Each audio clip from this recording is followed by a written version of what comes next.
Salut les petits lutins. Comme vous êtes mignons, je vais vous figer dans la glace.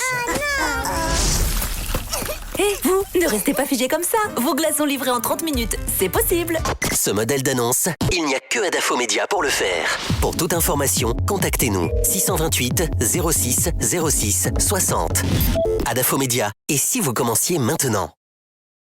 Bienvenue dans la deuxième partie des Grandes Gueules, le talk show qui parle de vous. Nous décryptons l'actualité, nous vous aidons à mieux la comprendre. Vous le savez, c'est l'objectif qu'on s'est fixé.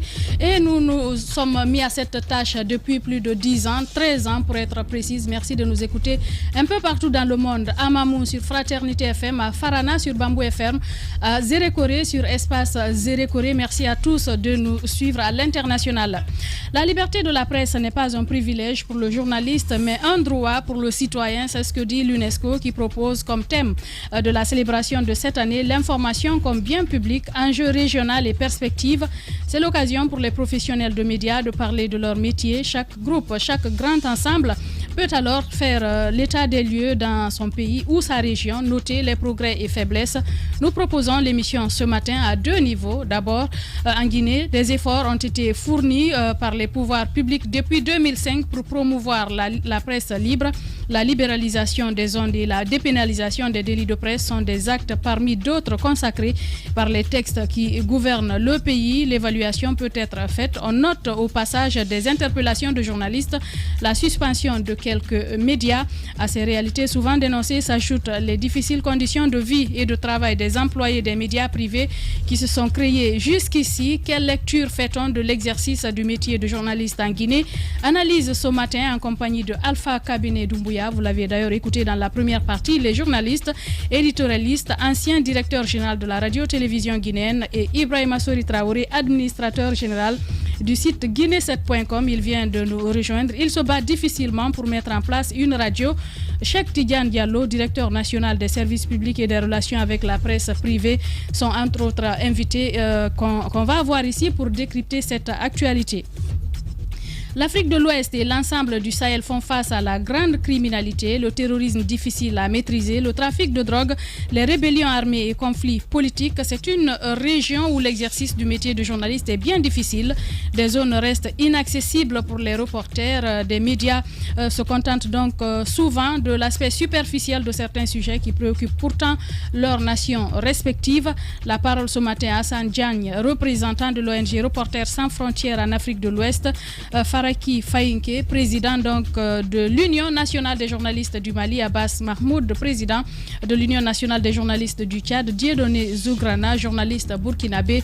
Un cocktail bien garni donc pour vous, pour votre plaisir, mais vous le savez, l'émission interactive. D'abord, vos réactions sur nos différentes plateformes au 657 39 13 13. Nous allons commencer par Twitter avec Vladimir Poutine qui nous a déjà fait parvenir les tweets. On part avec ce premier, Tidiane Botegeba qui nous écrit donc au hashtag Espace GG.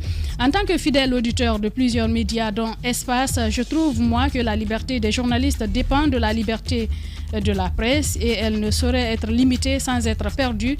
Tidiane Botegeba depuis Douala au Cameroun donc qui nous envoie ce tweet. Patekourou Diallo nous écrit également sur Twitter: pour cette journée de la liberté de la presse, j'espère que la liberté s'améliore ces dernières années. Je déplore l'incarcération de 2 journalistes à la maison centrale. Il fallait animer une table ronde sous les mesures barrières pour analyser quelques problèmes. Hashtag Espace GG. Nous partons avec un autre tuto, Mohamed, le politologue. Bonjour les grandes gueules. Cette journée devrait être mise à profit pour relever des insuffisances journalistiques et la liberté en Guinée. La presse guinéenne est bourrée de journalistes qui n'honorent pas la presse. Il faut le signaler. Comment voulez-vous que la liberté se porte bien? Il pose cette question. Le pacificateur est également sur Twitter. Il dit ceci: bonjour les GG. La liberté d'expression et d'opinion sont indispensables pour la construction d'un état de droit et de la promotion du vivre ensemble. Les journalistes sont les guides de l'opinion publique. Il est vraiment important qu'ils fassent leur job, leur travail, il veut dire honnêtement. Hashtag Espace GG. Nous partons avec cet autre, Koulibaly, le démocrate. C'est comme cela qu'il se fait appeler sur Twitter. Il dit ceci: la liberté de la presse ne se résume pas entre le pouvoir public et les médias. Le journaliste doit cesser d'être communicant pour jouer le rôle du quatrième pouvoir, mais un journaliste mal payé fera forcément des analyses partisanes. Battez-vous dans ce sens.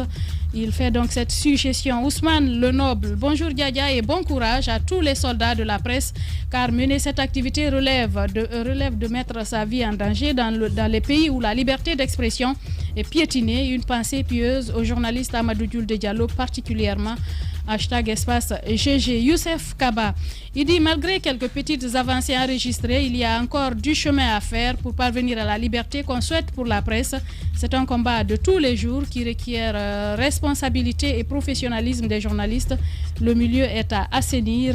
Youssef Kaba donc qui nous écrit sur Twitter. On va partir sur d'autres plateformes avec ce premier message qui tombe à l'instant.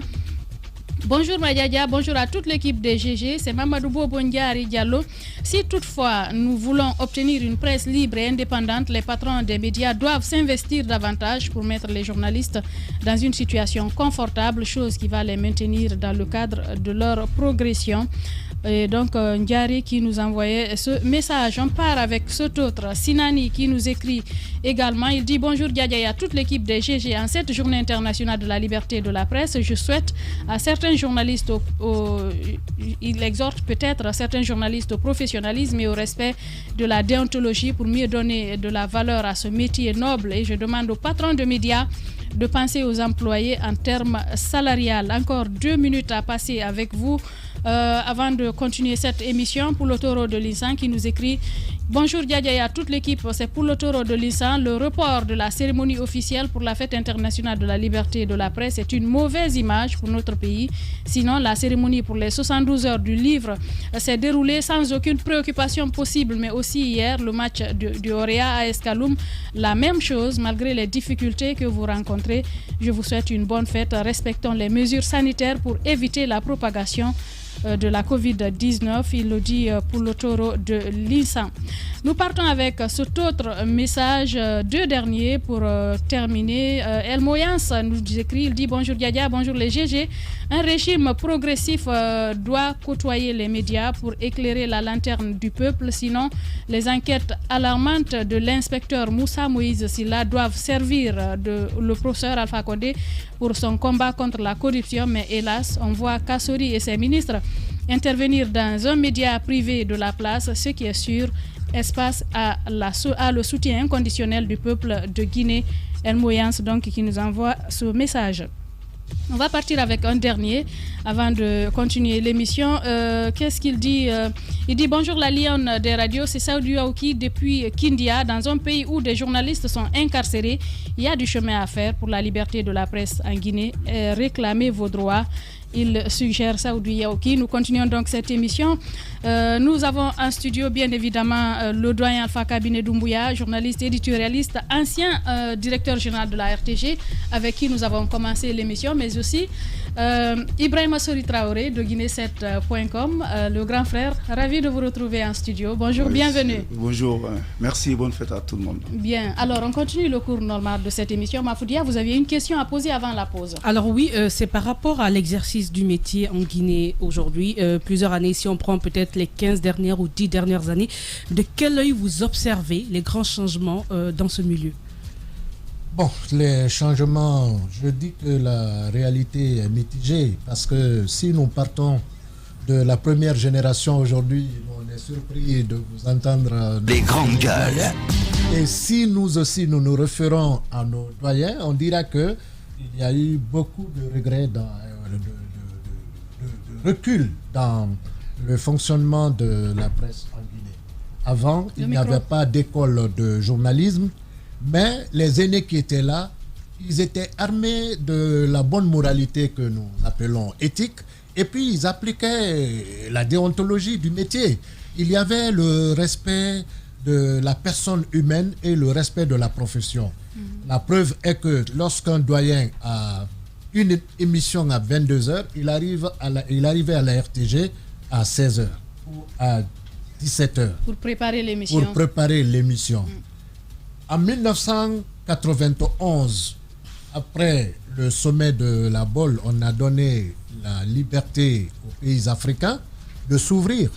la liberté de la presse a été prononcée, on a afflué vers les médias, mais la qualité a fait défaut. Et jusque maintenant, c'est ce que nous ressentons.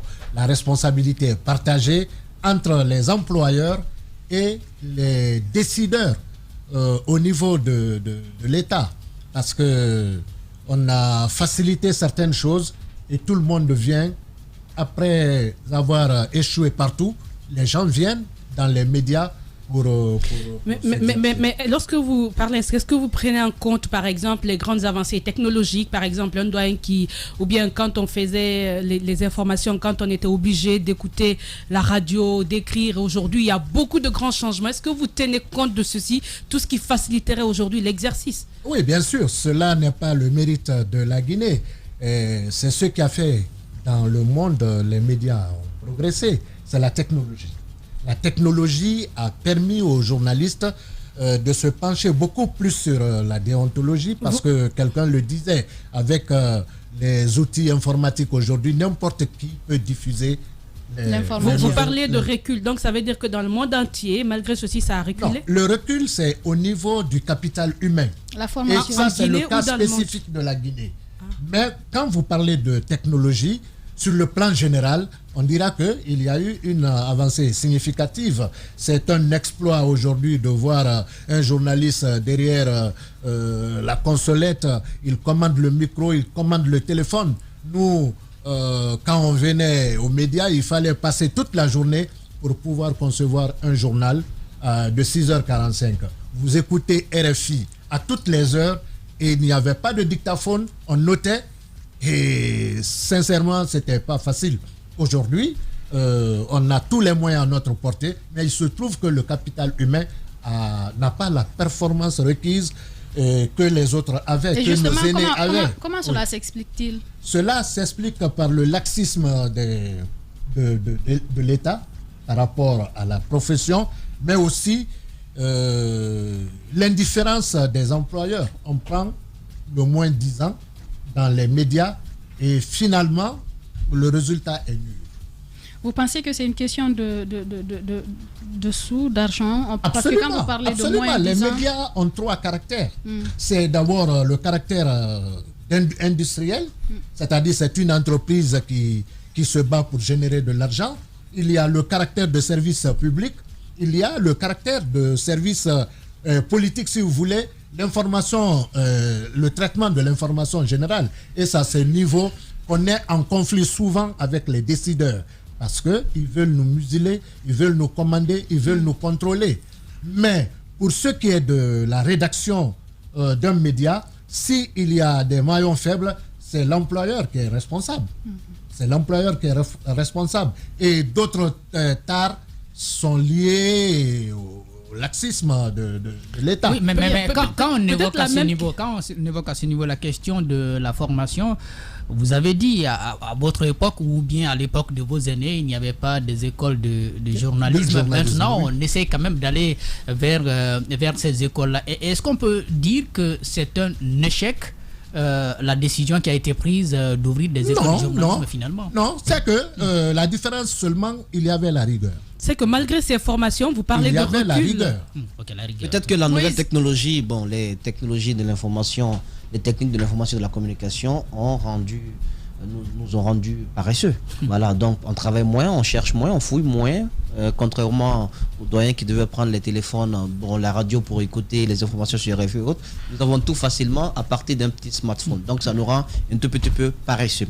La question aux doyens Traor, il y a une sorte de fléau dans la coopération. C'est que un journaliste, on juge souvent son indépendance par sa capacité à se suffire lui-même. Pour un patron de presse qui a la capacité donc de payer à temps ses employés, à bien les payer. Et on sait qu'au regard de l'environnement dans lequel nous évoluons, c'est pas quelque chose de donné, de gagner d'avance. Tellement les restrictions et les difficultés rencontrées sont énormes. Vous, quel est votre cas particulier? Comment vous faites pour vous en sortir dans un milieu où il est difficile de décrocher un contrat sans excusez-moi, baisser le pantalon? On ne baisse pas le pantalon, mais je vous dis quand même que ça se passe très bien. Toujours égal à lui-même. C'est une question fondamentale. Vous avez vu, M. Doumbouya le disait. Vous savez, le journaliste, de toute façon, on oublie trop souvent cet aspect, cette partie-là. C'est quand même un travailleur. Bien sûr. C'est quelqu'un qui est employé. Et bien que moi je sois patron entre griffes, j'aime pas trop le mot, mais c'est comme ça, parce que j'emploie des gens, patron de presse. Mais c'est quand même un peu compliqué, surtout chez nous. Mais je veux quand même être honnête pour dire que ce n'est pas qu'en Guinée cela se fait. C'est-à-dire que Mafoulia le disait, je crois que le problème fondamental qu'il y a dans la presse, c'est un peu de l'ordre international. Bien. C'est partout presque. C'est partout presque où la presse quand même perd un peu cette noblesse et tout ça. Qualité. On va vous redonner la parole. Dans un instant, grand frère, on vous redonnera la parole, bien évidemment. Ibrahima Souri Traoré, administrateur général du site Guinée7.com. Voilà, on va partir sur le terrain, bien évidemment, avec Hassan Diagne. Il est le représentant Afrique de l'Ouest de Reporters sans frontières. Il est en direct chez les grandes gueules. Bonjour, monsieur Diagne. Bonjour, madame. Bienvenue, allez-y, Jacques Lévaleno. Bienvenue à cette émission. D'abord, pour commencer, le regard que vous portez sur l'exercice de la profession en Afrique de l'Ouest, on le disait à l'introduction tout à l'heure, la région fait face quand même à des crises multiformes. Comment votre organisation observe l'exercice de la profession dans les différents pays? Merci, monsieur. Comme vous l'avez souligné, la région fait face à des crises multiformes. Ce qu'on a constaté, c'est que ces crises-là impactent négativement la liberté de la presse dans la région. Les crises politiques sont des occasions pour restreindre les libertés des journalistes. La crise sanitaire que nous vivons toujours a été une occasion dans beaucoup de pays pour restreindre la liberté de la presse. Ce qu'on a noté de manière générale dans le rapport 2020, c'est que la presse est confrontée à d'immenses difficultés en Afrique de l'Ouest et dans les autres régions du continent. Juste un exemple, sur les 48 pays d'Afrique que nous avons évalués dans le classement de cette année, les 23 apparaissent désormais dans la zone rouge ou noire du classement de Reporters sans frontières. C'est-à-dire des pays où la situation est considérée soit comme difficile, soit comme grave sur la carte que nous avons publiée à cet effet. Pour vous dire donc que les espaces de liberté dans la région se rétrécissent de plus en plus. Hassan Diagne, représentant Afrique de l'Ouest, Reporters sans frontières. Allez-y, Antoine Kourouma. Et ce rétrécissement s'explique par quoi? Récemment, nous recevions dans nos locaux un de nos doyens qui expliquait quelques points à partir desquels vous notez les différents pays. Dites-nous concrètement quels sont les éléments auxquels un pays comme la Guinée doit répondre pour aspirer à gagner des points dans le classement de Reporters sans frontières. Alors, on pourra revenir plus tard, si le temps le permet, sur les indicateurs qui permettent de classer les différents pays. Mais pour le cas concret de la Guinée, ce que nous avons noté, ça relève de deux ordres. Il y a d'abord une loi, une excellente loi qui dépénalise les délits de presse, mais malheureusement, on a constaté que les dispositions de cette loi-là ne sont pas respectées. Ça, c'est le premier aspect à tenir en considération. La deuxième chose, je le disais tout à l'heure, les crises auxquelles nous faisons face ont un impact négatif sur la liberté de la presse. On l'a noté sur la liberté de la presse, excusez-moi. On l'a noté en Guinée, à l'approche de l'élection présidentielle, il y a eu une crise politique qui a été une crise de liberté avec des décisions malheureuses de la haute autorité qui a suspendu quelques titres. Ça aussi, c'est partie d'un aspect à revoir. Comment faire pour que l'instance de régulation de la presse soit plus libre, soit plus autonome en revoyant sa composition? Cela pourrait aider pour améliorer la situation en Guinée. Alors, M. Diagne, justement, en parlant de ces sites, de votre rapport 2020, de certains sites qui ont été notamment suspendus par rapport, bien évidemment, aux élections présidentielles, malgré cette situation, la Guinée gagne quand même d'un point. Un point avance d'un point, il faut le dire. Beaucoup de journalistes s'interrogent et c'est vrai que le rapport est tombé au moment où des journalistes sont détenus. Est-ce que le cas de ces journalistes détenus sera pris en compte peut-être l'année prochaine? Bien, absolument, ce sera pris en compte l'année prochaine. Ce qu'il faut préciser, c'est que le rapport, que nous appelons rapport 2021, évalue des événements dans un pays sur la période du 1er janvier au 31 décembre 2020. Et les événements auxquels vous avez fait allusion se sont déroulés bien après cette période-là. Ça, c'est la première chose, la première précision à faire. L'embellie dont vous avez parlé tout à l'heure, c'est juste en termes de classement qu'il faut vraiment relativiser, qu'on peut expliquer à une baisse constatée dans les autres régions du continent et ailleurs dans le monde. Ce qu'il faut retenir en définitive, c'est que la Guinée a toujours un score de 35,42 qui la maintient dans la zone rouge, c'est-à-dire la zone des pays où la liberté de la presse est toujours difficile. Il y a tout de même quelques avancées, parce qu'à vous entendre, on a comme l'impression qu'il n'y a pas d'éléments appréciables dans le comportement de la Guinée sur le plan du respect de la liberté de la presse. Dites-nous quels sont quelques éléments constatés sur le terrain qui encouragent la pratique du métier. Et de l'autre côté, il y a quelques personnes qui pensent que les rapports qui vous sont faits parfois ne sont pas fiables. Les personnes qui vous remontent les informations souvent ne le font pas en toute impartialité. Qu'est-ce que vous répondez à cela? Alors, d'abord, à votre première question, les éléments que l'on peut apprécier en Guinée, ce qu'il y a de positif, c'est que le pluralisme médiatique, c'est une réalité en Guinée. Je parlais tout à l'heure du cadre juridique, qui est l'un des meilleurs de la région, pour ne pas dire le meilleur. Le cadre juridique, il est très protecteur. Vous comparez la Guinée avec un pays comme le Sénégal, où les associations se mobilisent pour la dépénalisation des délits de presse, qui est un acquis en Guinée. Une loi d'accès à l'information, une autre réalité en Guinée, même s'il y a quelques réserves à émettre sur le non-respect, par rapport au non-respect des dispositions. Mais le cadre juridique, ça fait partie des bons points à relever en Guinée. Cadre juridique et un pluralisme réel. Ça fait partie vraiment des aspects à mettre en exergue en Guinée. Il y a une deuxième question que vous avez posée, j'ai oublié encore, ça porte sur quoi? Je parlais de la fiabilité des informations que vous recevez. Il arrive souvent que les gouvernants vous reprochent souvent de traiter l'information de façon partiale sans tenir compte parfois de certaines réalités. Dans la notation. Alors, ce qu'il faut préciser là-dessus, c'est que c'est une étude qui combine l'aspect qualitatif et l'aspect quantitatif dans chaque pays à travers 7 indicateurs. Et dans chaque pays, on essaie vraiment de diversifier les profils des panélistes, c'est-à-dire de ceux qui évaluent le pays. Il y a des journalistes, il y a des universitaires, il y a des patrons de presse, des syndicalistes qui constituent le panel à travers une série de questions que nous leur soumettons, plus de 70 questions auxquelles ils doivent répondre. Et sur chaque question,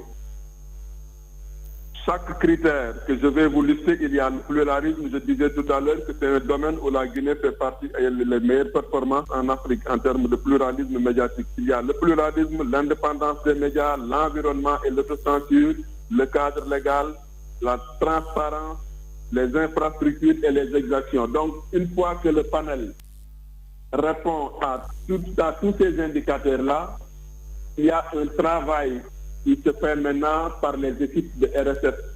Ce travail-là, c'est quoi?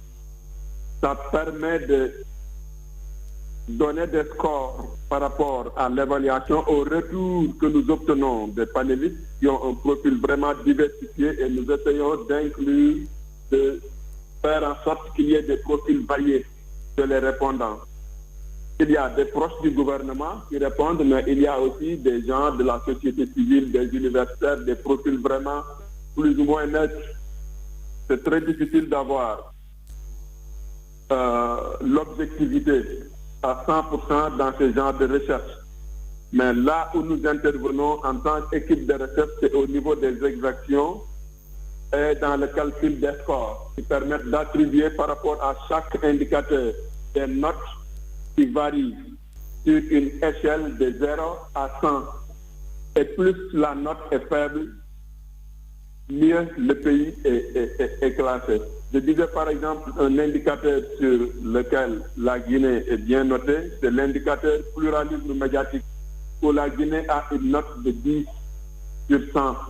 Par exemple, par rapport à la moyenne générale de 35 poussières pour la Guinée, on peut dire donc que si tous les indicateurs étaient aussi bien notés que celui intitulé pluralisme, la Guinée serait très bien partie dans le classement de Reporters sans frontières. Bien, Hassan Diagne, représentant Afrique de l'Ouest de Reporters sans frontières. Merci d'avoir accepté de répondre à nos questions. Un bout, Moïse, avant de terminer, permettez une dernière question. Sur le cas de nos confrères qui sont en prison ici depuis un certain moment, comment RSF gère ce dossier? Alors, ce dossier-là, c'est vraiment une préoccupation à Reporters sans frontières. Moi-même, j'étais à Conakry il y a de cela 3 semaines. J'ai rencontré le ministre de l'Information. Je suis même allé rendre visite à l'un des détenus, en l'occurrence le doyen Amadou Gulde Diallo. Je lui ai rendu visite à l'hôpital. J'ai discuté avec lui. Je lui ai apporté le soutien de Reporters sans frontières. Nous continuons à nous mobiliser pour demander sa libération. Une détention prolongée qui est illégale, que nous continuons de dénoncer et nous continuons encore à nous mobiliser, nos soutiens pour demander sa libération, pour que plus jamais qu'aucun journaliste en Guinée ne soit privé de liberté pour un délit de presse. Bien. Monsieur Diagne, merci d'avoir répondu aux questions des grandes gueules ce matin.